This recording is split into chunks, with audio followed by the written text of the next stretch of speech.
ওই রাখে না। আর তার চেয়ে বড় কথা, ওর চরমানা দেখে আমার আর মুখে আর কোনো কথা আসে না। দেখ এখন কি করবি।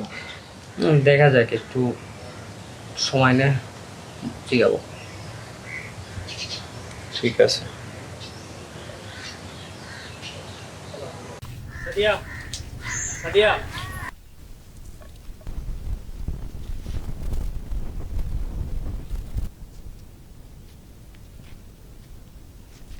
আজকে মানলেন না যে? দেখেন আজকে আমার মন মেজাজ একটুও ভালো নয়, প্লিজ পথ ছাড়ুন। আচ্ছা শুনেন, মানে আমার ভিতর কি কোনো কমতি আছে যার কারণে আমার অ্যাকসেপ্ট করা যেতেছে না? মানে এমন কোনো কমতি? আমার বাবা মা দুইজনই দেশের বাইরে সেটেল, আমি নিজেও বিএসসি করতেছি, গ্র্যাজুয়েশন শেষে নিজেও চলে যাব। তো আমার মানে অ্যাকসেপ্ট না করার কারণে বুঝতেছি না। আর আমার জানা মতে আপনার লাইফে